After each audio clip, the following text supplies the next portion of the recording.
Salam. Bugün 7-ci sinif Azərbaycan dili dərsliyinin 2-ci hissəsinin iç bölməsi ilə tanış olacağıq. Gəlin görək iç bölməmiz nədən danışılır. İç bölməmiz 5-ci bölmə beynimizi işlədək mövzusudur. Görək 1-ci fəsildə bizə nə haqqında məlumat verəcəklər. Tapşırıq 1A. Bölmənin adına diqqət yetirin. Beynini işlətmək frazeoloji birləşməsinin mənasını izah edin. Sizcə bu ifadə həqiqi mənada işlənə bilərmi? Ümumiyyətcə, beynini işlətmək sözünün mənası dərindən düşünmək deməkdir. Yəni, başqa mənası isə çox düşünmək demək ola bilər. Başqa frazeoloji birləşmə ilə əvəz etsək isə biz baş sındırmaq deyə bilərik. Dərindən düşünmək olaraq yazacağıq. Və ikinci sualında isə deyirdi ki, sizcə bu ifadə həqiqi mənada işlənə bilərmi? Əsasən bu ifadə məcazi mənada işlənir. Yalnız bir halda bu həqiqi mənada işlənə bilər. O da ki, biologiya baxımından. Biz bilirik ki, beynimiz neyronlardan təşkil olunub. Həmin o neyronlar vasitəsilə də bizə məlumatlar çatır. Yalnız bu sayədə neyronların bir-birinə məlumat ötürülməsi ilə beyni işlətmək mümkündür. Yalnız bu halda həqiqi mənada olacaqdır. Digər hallarda isə hər zaman məcazi mənada işlənəcəkdir. Tapşırıq B. Təbiət fənnindən sinir sistemi haqqında öyrəndiklərinizi xatırlayın. İnsan orqanizmində beynin rolu nədən ibarətdir? Biz təbiət dərsliyində baş beyin və onurğa beyin keçmişdik ki, baş beyin insana duyğu orqanlarının birləşməsini, insanın duyğularını neyronlar vasitəsilə insan bədəninə paylayır, yayır da deyə bilərik. Və beyin 7 şöbədən ibarət idi. Şöbələrin müxtəlif cür adları vardır. Beynin məsələn müxtəlif cür duyğu hissləri olan, biz dedik duyğu hissləri vasitəsilə. Məsələn, ola bilərdi lamisə, görmə, eşitmə, iyi bilmə, dad bilmə və insan beynində minlərlə neyronlar vardır ki, onlar sıx-sıx ötürülmüşdür. Neyronun forması isə bu şəkildə idi. Bu cisim adlanırdı, bu hissə. Cisimdən dendrit formasında gedirdi. Bu hissələr isə akson, çıxıntılar isə akson adlanırdı və bu sayədə bir-birinə sıx birləşərək beynin müxtəlif cür hərəkətlər görməsini icra elətdirirdi. Onurğa beyin də var ki, o isə bizim hərəkətlərimizə, sümüklərin işlənməsində kömək edirdi. Biz beyin haqqında bunları danışa bilərik. Mətnin giriş hissəsini oxuyun və sualları cavablandırın. İnsan beyni. Gəlin mətni oxumağa başlayaq. Mətnimizin adı insan beynidir. Cəmi 1,4 kiloqram ağırlığındadır. Lakin bəşəriyyətə məlum olan təbiət qanunlarının kəşfinə istifadə etdiyimiz cihaz və qurğuların ixtirasına görə ona borcluyuq. Olmasaydı, Leonardo Vinci'nin Mona Lisa'sı, Üzeyir Hacıbəylinin Leyli və Məcnunu yaranmazdı. Bir sözlə, irili, xırdalı bütün ideyalar onun məhsuludur. Bəli, söhbət insan beynindən gedir. Əqli, duyğusal və fiziki fəaliyyətimizi idarə edən orqandan. Onu bəzən kompüterin mərkəzi prosesoru ilə müqayisə edirlər. Belə ki, milyardlarla hüceyrədən, neyrondan ibarət beyin duyğu orqanları vasitəsilə qəbul edilən informasiyanı yaddaşına köçürür, təhlil edir və adekvat reaksiya verir.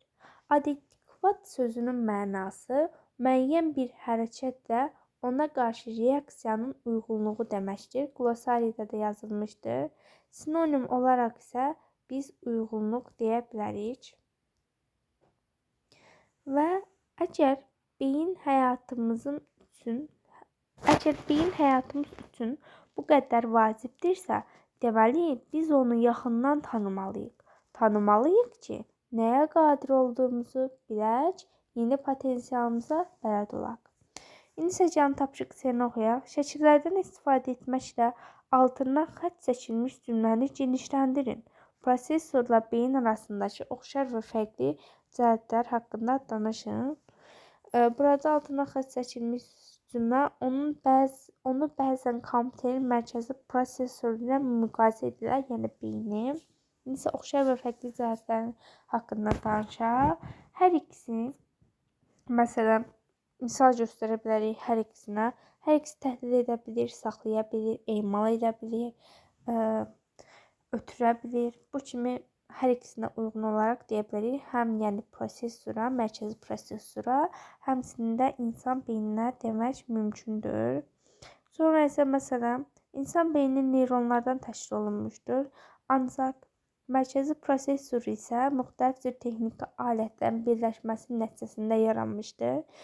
Mərkəzi prosesor yəni texniki bir alət deyil, ancaq insan beyni isə milyardlarla neyronların birləşməsi nəticəsində informasiyanı ötürən, müxtəlif cür hərəkətlərin icra olunmasında kömək edən hissəcikdir deyə bilərik. Oxşar və fərqli cəhətlər olaraq bu xüsusiyyətlərini saya bilərik. Və son olaraq son demək istəyirəm ki, şəkildə də gördüyümüz kimi beynin müxtəlif hissələr verilmiş, yəni duyğu orqanları olaraq, lam isə iyi bilmə, görmə, dad bilmə və eşitmə olaraq verilmişdir. İndi isə gəlin D tapşırığını oxuyaq. Üst qrupa bölünün, təlimata uyğun olaraq mətnin bir hissəsini oxuyun və onun məzmununu sinifə təqdim edin. Bu tapşırıq o qədər də önəmli deyil. Bunu özünüz edərsiniz. İndi isə gəlin səhifə 7-də qrupları oxuyaq və sualları cavablandıraq. Birinci qrup. Son vaxtlara qədər geniş yayılmış bir fikir var idi. İnsan öz beyninin yalnız 10%-dən istifadə edir. Qalan 90% isə daim mürgüləyir. Yəni burada mürgüləyir məcazi mənada işlənmişdir. Gördüyünüz kimi dırnaq içərisində verilib. Bu fikri irəli sürənlər sanki beynin möhtəşəmliyini sübut etmiş olurdular. Baxın, 10% ilə təbiətə meydan oxuyan insan bu həddi aşa bilsə, nələr edə bilər?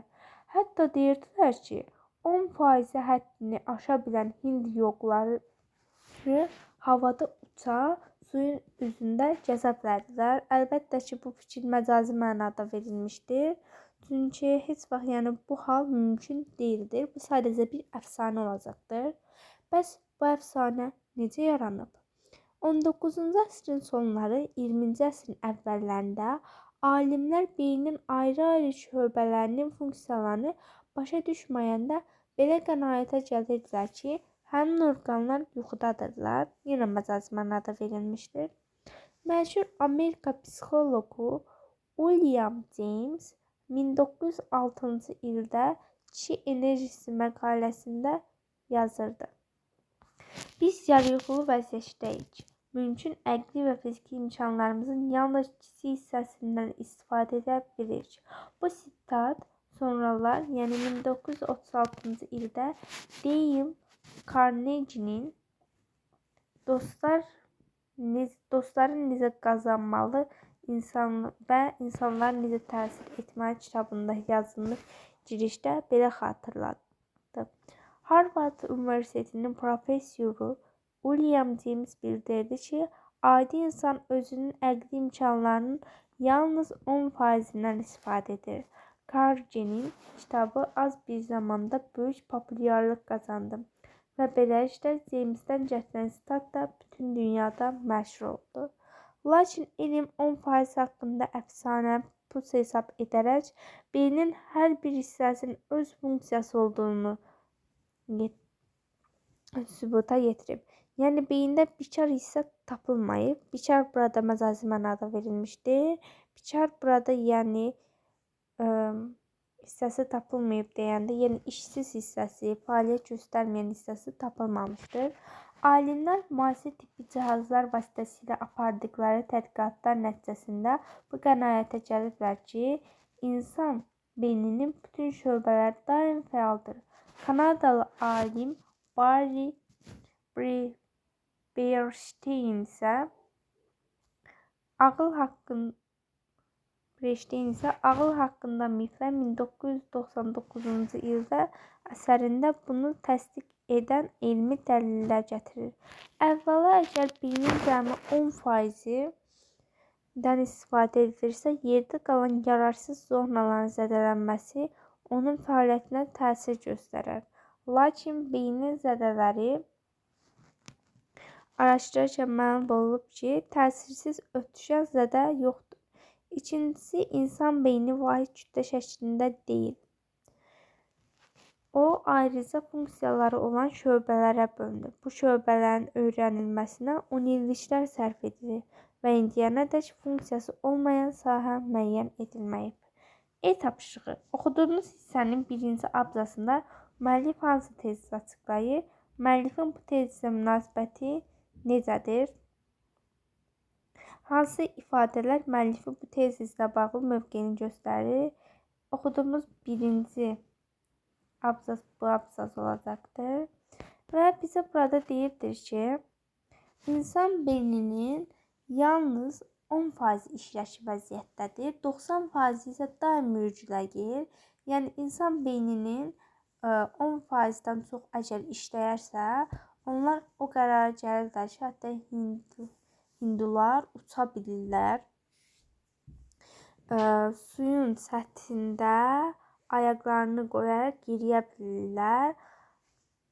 Müəllif bu tezi açıqlayır və bunun sonra isə mənfi təsir göstərib bunun sadəcə bir əfsanə olduğunu deyir və insan beyninin hər bir hissəsinin müasir tədqiqatlar nəticəsində hər bir hissəsinin bikar olmadığını, işlədiyini, fəaliyyət göstərdiyini müəyyən edir.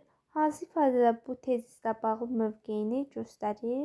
Elə bizim müasir elm 10% haqqında əfsanə hesab edər ki, beynin hər bir hissəsi öz funksiyası olduğunu sübuta yetirib bu hissələr göstərir. Tapşırıq ə. İnsan beyninin 90%-in pasiv olması ilə bağlı fikir necə yaranıb? Bayaq dediyim kimi, onlar düşünürdülər ki, insan beyninin yalnız 90%-i pasivdir, 10% isə işləyir. Burada yazılmışdı hətta. Bəs bu əfsanə necə yaranıb? 20-ci əsrin sonları, 19-cu əsrin sonları, 20-ci əsrin əvvəllərində alimlər beynin ayrı-ayrı funksiyanı başa düşmədiyinə görə belə bir fikri qənaətə gəliblər. Və bizə burada yaddaş fərqi verilmişdir. Biz onu tamamlayacağıq. William James'in əsəri burada da yazıldığı kimi William James'in əsəri Kişi enerjisi 1906-cı ildə əsəri olaraq buraya yazırıq. Kişi enerjisi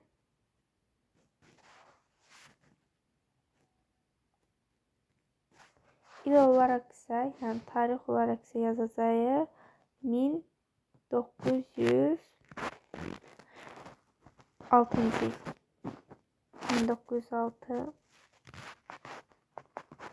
1936-cı ildə isə burada yazıldığı kimi Dale Carnegie'nin olaraq belə yazıram.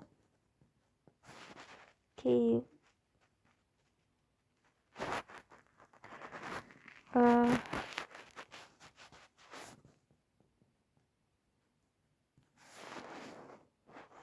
Və bunun isə ili olaraq 1936-cı il, əsəri isə dostlar necə qazanmalı və insanlar necə təsir etməli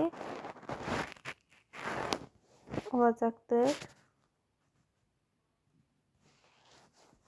Əsər olaraq buraya yazacaqsınız və son olaraq isə biz özümüzdən yazacağıq. Buna yaza bilərik Barry'ni.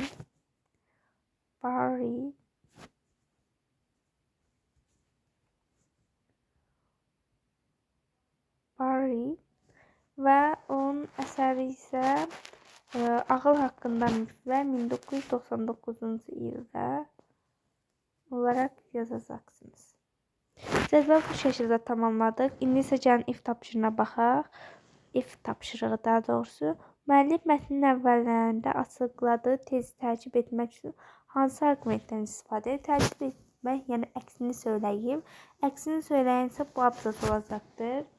Əvvəla əgər beynin cəmi 10%-dən istifadə edilirsə, yerdə qalan yararsız zonaların zədələnməsi onun fəaliyyətinə təsir göstərməli deyil. Lakin beyin zədələnən aşkar məlum olub ki, tərsi üçgən zədə yoxdur. İkincisi, insan beyni vahid kütlə şəklinə deyil, ayrıca funksiya olan şöbələrə bölünür. Bu şəkildə F tapşırığını deyəcəksiniz. C tapşırığında isə aşağıdakı fikri tamamlamaqla müəllifin arqumentini müəyyənləşdirin. Beynin istənilən hissələri zədələnəndə insan əqli və fiziki pozulması baş verir. Deməli, yenə də eyni fikri yazacaqsınız. Deməli, əgər beynin 10% istifadə edirsə, yerdə qalan yararsız zonaların zədələnməsi, insanın əqli və fiziki fəaliyyət pozulması baş verir. Bu da bizə göstərir ki, təsirsiz ötüşən zədə yoxdur. Birinci qrupun sualları bu qədər. İndi isə gəlin ikinci qrupun suallarına baxaq. Belə düşünmək olar ki, beyni daha böyük və ağır olan canlının əqli imkanları da böyükdür.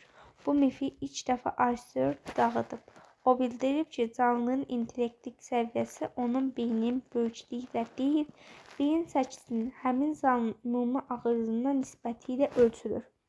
Doğrudan da dünyada ən böyük canlıları olan balinanın 7,8 kiloqram çəkisi olan beyninin hər qramı bədənin 5 kiloqram ağırlığı hissəsini idarə edir. İnsan beyninin 1 qram isə bədənin cəmi 50 qramına cavabdehdir. Lakin Arthur bir səhvə yol verib.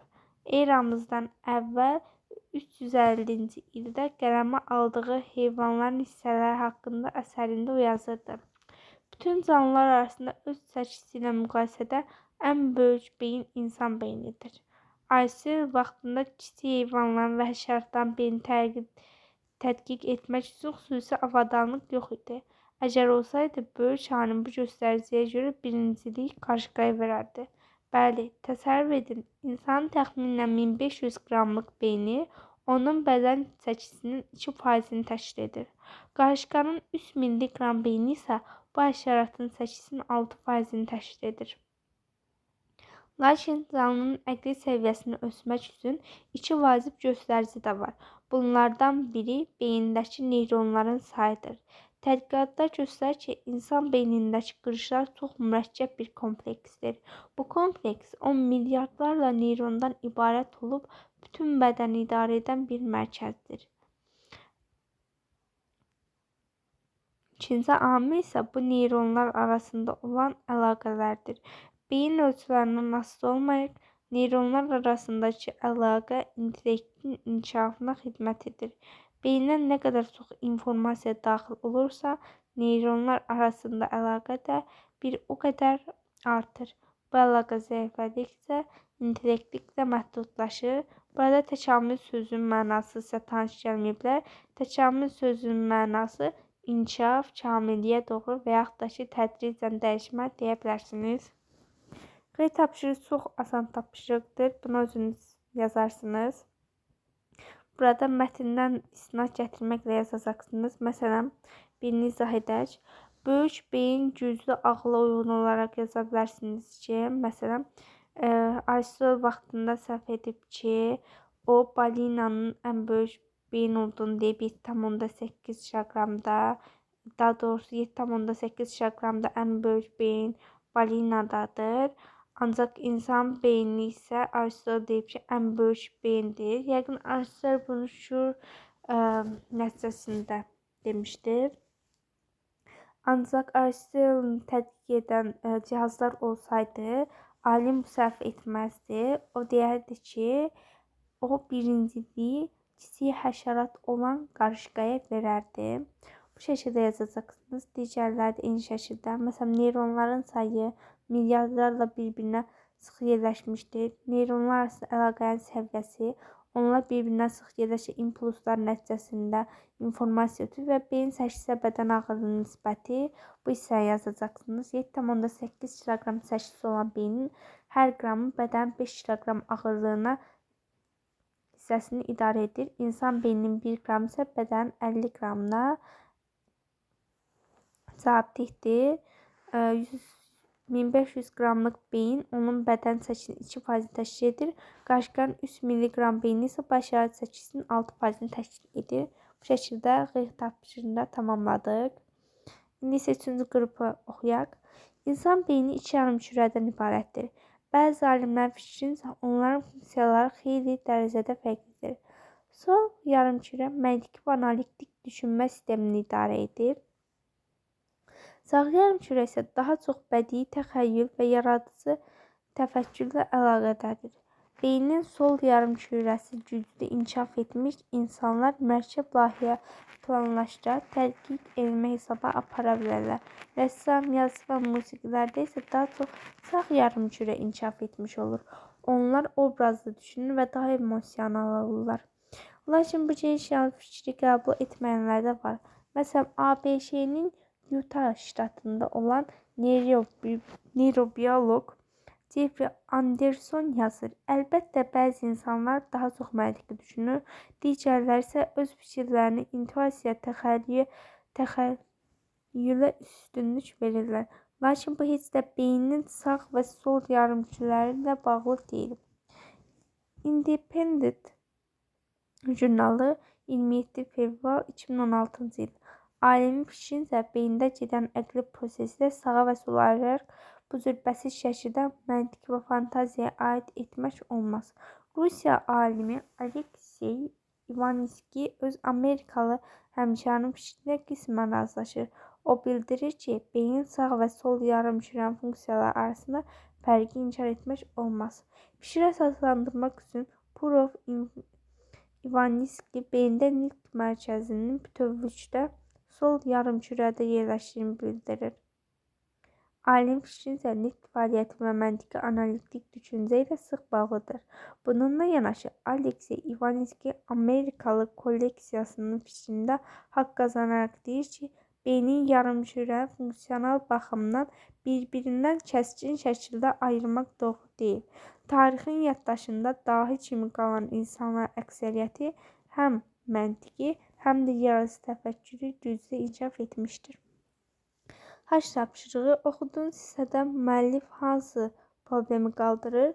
Beynin sağ və sol yarımkürələrinin, o deyirdi ki, sol yarımkürə məntiqi və analitik düşüncəni, sağ yarımkürə isə rəssamlıq, musiqicilik kimi yarımkürələr üzrə inkişaf etmişdir. Mətndə problemlərlə bağlı hansı fikir öz əksini tapır? Müəllif problemlə bağlı öz mövqeyini ifadə edilmiş fikrinizi əsaslandırın. Burada müxtəlif tür alimlərin adı seçilmişdir. Məsələn, Jeff Anderson yarımkürələr heç birinə bağlı olmadığını deyir. Rus alimi Aleksey isə ona qismən doğru olduğunu deyir. Burada isə müəllif problemlə bağlı öz fikrini ifadə edilmir. Burada müəllif öz fikri olaraq, məsələn, deyir ki, lakin bu geniş yarımfikri qəbul etməyənlər də var. Alimin fikrincə beyində gedən əqli prosesdə sağa və sola bu cür bəsit şəkildə məntiqi və fantasiya aid etmək olar. Alimin fikrinə nitq fəaliyyəti məntiqi analitik düşüncə ilə sıx bağlıdır. Bununla yanaşı Aleksey Ivanski Amerika kolleksiyasında haqq qazanır, deyir ki, beyin yarımkürə funksiyaları baxımından kəskin şəkildə ayırmaq doğru deyil. Tarixin yaddaşında dahi kimi qalan insanlar əksəriyyətinə həm məntiqi, həm də yaradıcı təfəkkür güclü inkişaf etmişdir. Bu kimi deyə bilərik. Ancaq burada müəllif öz mövqeyini ifadə edilmir sualını verir. Müəllif burada öz fikrini bildirməyib, sadəcə olaraq hər iki fikrə də haqq qazandırıb deyəcəyik. X tapşırığı mətnin giriş hissəsində verilmiş neyron sözünün izahından çıxış edərək neyrobioloq, neyrocərrah, neyrodinamika sözlərini izah edin. Polemika müəyyən bir məsələ barədə elmi əsasları söykəyən bir mübahisə, müzakirə deməkdir. Qlosarını oxudum. Neyro bilir ki, insan beyninin hissəciyidir. Neyrobioloq o deməkdir ki, yəni İnsan beynini öyrənən elm sahəsi olaraq deyə bilərik neyrobioloqu. Yəni neyronlar, insan beynində olan neyronlar haqqında duyğuları öyrənən elm sahəsi. Neyrocərrah isə bu işi icra edən, yəni insan beyninin fəaliyyətinə baxan insandır. Yəni sinir sisteminin köməyə çatan peşədir. Neyrodinamika sözlərini izah edin. Neyrodinamika isə hər hansısa bir işlə bağlı. Neyrodinamika isə insan beynində olan sinirlərin yayılmasıdır. Yəni hərəkətidir. İndi isə gəlin inkişaf tapşırığına baxaq. Təqdimatlarda səslənmiş fikirləri tez hisslər şəklində ümumiləşdirin. Aşağıdakı suallara cavab hazırlayın. Müəllif hansı suala aydınlıq gətirməyə çalışır? Üçüncü hissədə bizə ona aydınlıq gətirməyə çalışır ki, beynin sağ və sol hissələrinin, yarımkürələrinin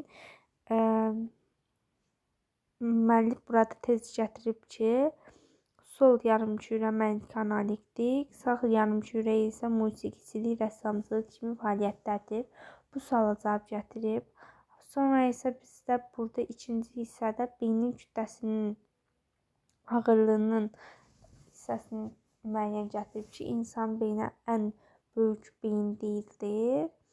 Ən böyük beyin əgər Aristotel desəydi vaxtı ilə qarışıq olardı və insan beyninin 10%, 90%-nin yararsız olduğunu, 10% işlədiyini müəllif öz fikrini gətirmişdir. Müəllif bizə bunları açıqlayır. Yəni bu hər üç təqdimatda qaldırılan məsələyə bağlı hansı tezislər irəli sürülür, bayaqdan danışırıq və bunu özünüz müəyyən edərsiniz. Müəllif hansı tezisi müdafiə edir? Müəllif birincisində hansı tezisi müəyyən edirdi? O hər bir şöbələrinin işlədiyini, heç bir şöbənin funksional ifadəsi, yəni onun heç bir yararsız hissəsi olmadığını qeyd edir. Müəllif fikri ilə razısınızmı? Bu sizin öz fikirləriniz olmalıdır. Ancaq mənim fikrimə görə mən müəllifin fikri ilə tam razıyam. Diqqət et rubrikasında verilmiş məlumatla tanış olun. İnsan beyninin mətnin elmi mətn olduğunu əsaslandırın. Mətndə 8-10 termin, məsələn, neyron və akademik ifadə, məsələn, əqli proses seçin. Mətndən istifadə edilən alimlərin və onların əsərlərin siyahısını tutun. Siyahıda istifadə olunmuş ədəbiyyat başlığı ilə adlandırın. Diqqət et rubrikasını oxuyaq. Qeyri-bədii mətnin növləri biri olan elmi mətnlər hər hansısa varlıq və ya hadisə elmi cəhətdən araşdırılır, müəyyən suala aydınlıq gətirilir. Bu cür mətnlər aşağıdakı xüsusiyyətə malikdir. Fikirlərin elmi məntiqi əsaslandırılması. Bəli, bu mətnimizdə var idi. Terminlərdən və akademik ifadələr geniş istifadə var idi. Məsələn, neyronun özü ilə. Mötəbər elmi mənbələrdən istinad. Bəli, məsələn, orada müxtəlif alimlərin adını istinad edilmişdir. Onların fikirlərindən istifadə edilmişdir. Bu da doğru olacaqdır. Bununla yanaşı, elmi mətnlərdə müəllif bəzən bədii təsvir və ifadə vasitəsilə istifadə edə bilər ki, bu da mətnin üsul müəyyən emosiyanı gəlir. Bəli, biz orada məcazi mənada, məsələn, bikar, mürgüləyir, yoxlayır kimi sözləri verilmişdir. Buna görə də bizim mətnimiz qeyri-bədii, yəni informativ mətn olacaqdır. C. Mətnin giriş hissəsində işlənmiş fikri müəyyən edin. Əgər beyin həyatımız üçün bu qədər vacibdirsə, deməli, biz onu yaxından tanımalıyıq. Tanımalıyıq ki, nəyə qadir olduğumuzu bilək ki, yəni potensialımıza biraz olaq. Burada təkrir, ilk olaraq təkrir nə olduğunu oxuyaq. Nitqin emosiyanını artırmaqla məqsədilə mətndə eyni sözün yaxud ifadənin təşkil olunması. Bizdə isə görək təşkil olunan söz hansıdır? Əgər beyin həyatımız üçün bu qədər vacibdirsə, deməli, biz onu yaxından tanımalıyıq. Tanımalıyıq ki, nəyə qadir olduğumuzu bilək. Yəni, potensialımıza bilək. Burada bizim təşkilimiz tanımalıyıq sözü olacaqdır. Ona verilmiş nümdəki təşkillə müqayisə edin. Heç bundan da ağır günah olarmı deyə. Çəkmələr sənciməyir o zamandan bəşər olub doğma öcək, bir-birinə ətir yeyir, ətin yeyir o zamanlar. Burada isə bizim təşhirimiz o zamandan olacaqdır. Mətndə tündrəcdə verilmiş bir neçə söz dırnaq içərisində yazılmışdır. Onlar metafor olduğunu əsaslandırın. Metafor müəyyən əşya və ya hadisəyə xas olanma digər əşyaya köçürülməsidir. Bəli, orada mürcülər, biçar, yoxlar kimi ifadələr verilmişdir beyinə əsasən. Bunlar insana xas xüsusiyyətlər olduğuna görə bu beyinə köçürülmüşdür. Yəni insana xas olan xüsusiyyət beyinə köçürüldüyünə görə burada metafor olacaqdır. Göy rənglə verilmiş yararsız sözün məcazın hansı növünə aiddir? Metafor yoxsa kinayə? Seçimimizi əsaslandırın. Gəlin o hissəni bir daha oxuyaq. Əvvəlcə beynin 10%-nə istifadə edilərsə, yerdə qalan yararsız zonaların zədələnməsi onun fəaliyyətinə zərər göstərməlidir. Yəni yararsız burada yerdə qalan yararsız zonası. Yəni burada kinayə ilə verilmişdir. Çünki müəllif burada onu təqzib edir. Yəni yararsız sözünü. Ona görə kinayə ilə işlənmiş olacaqdır. Bugünkü mövzumuz bu qədər. Gələn videolarda görüşmək ümidi ilə. Sağ olun.